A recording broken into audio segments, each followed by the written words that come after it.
The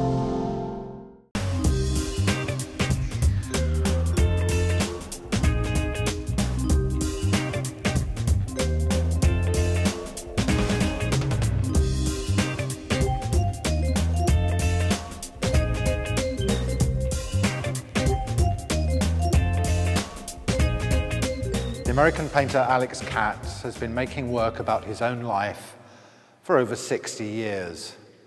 He's a painter who might be said to relate to pop art, but it's also closely allied to abstract expressionism, to color-filled painting, and to tradition.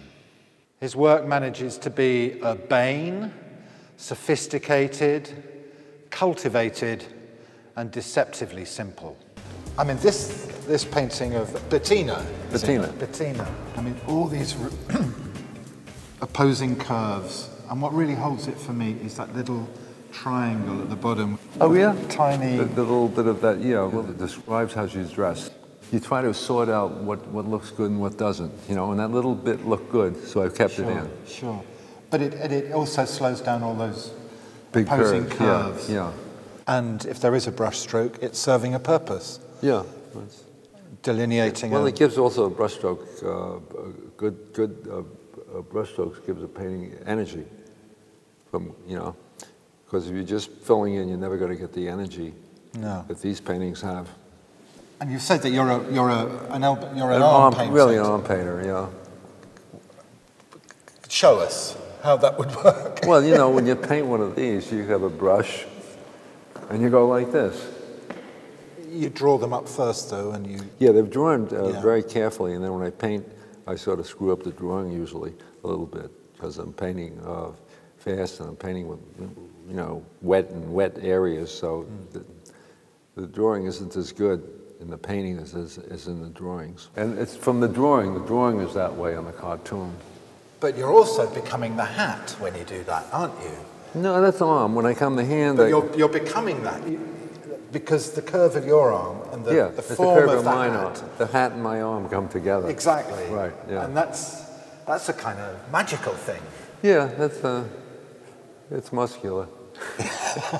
One of the things that you do is to keep flatness interesting and uninflected paint. I don't know, I think in the early 60s, I think we wanted to make an aggressive surface, and that's what the flatness makes the surface aggressive, you know?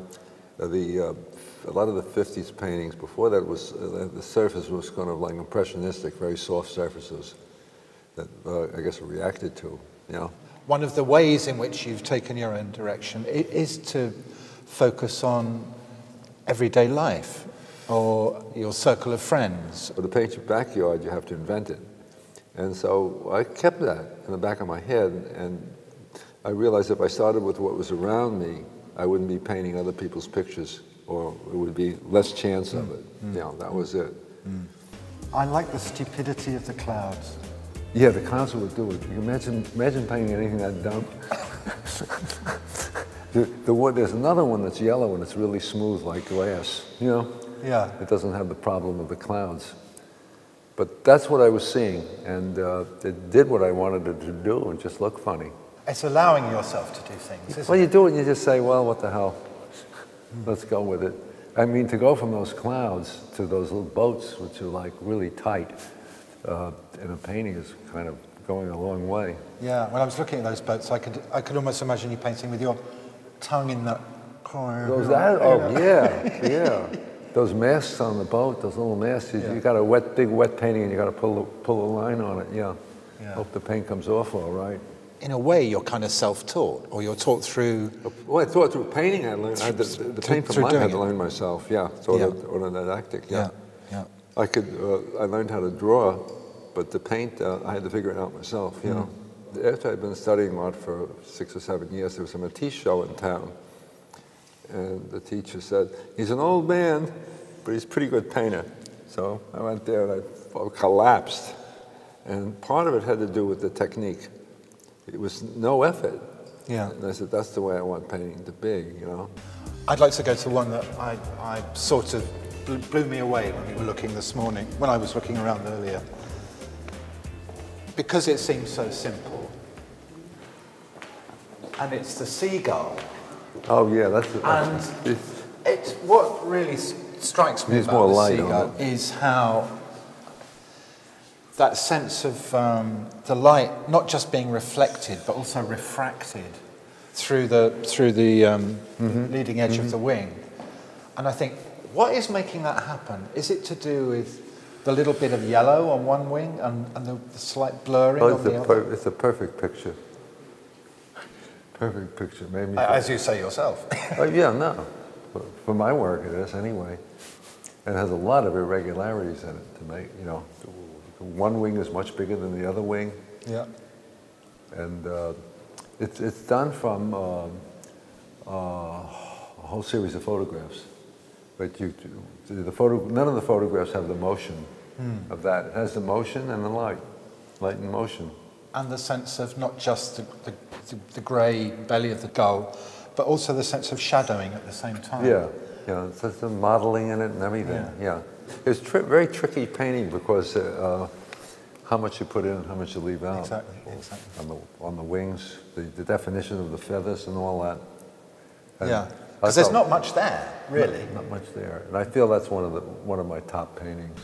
That was the first original, you know, when I got out after art school. Yeah. This had nothing to do with art school. And everything to do with you. Yeah, it was like, well, I was doing the same way of painting off the top, but I was using a lot of photos. Yeah. And that's you and your brother, isn't it? No, it's my brother and a friend. Oh, it's a brother and a friend. Yeah. And this is in Queens? This is in Queens. Yeah, you were still having problems with elbows in that one. And feet. And everything. Well, pretty much everything else. No, it has perspective was the big thing. Yeah. To put perspective into a modern painting was like forbidden. Sure. That was one of the things. They gave us the rules. The teacher said no cast shadows, no modeling, no atmospheric perspective, no perspective, you know, line and plane. That's it. It's almost as bad as Ad Reinhardt's rules, isn't it? Yeah, that was the first rule the teacher gave me. He gave you those rules. Yeah. But I found that if I made diagonal lines to make an arm go back, that she said, wow, you can really draw. A lot of these people are forever young. Yep. Well, it's the thing of the immediate present. And the immediate present is, for me, eternity. And there isn't any other. And I found subsequently, you find it in St. Augustine, he says that, and you find it with Gertrude Stein, that's what she was trying to do. And that's magic. And I think music gets into it quite easily. And painting, it's more difficult to get into the immediate present. But that was the idea.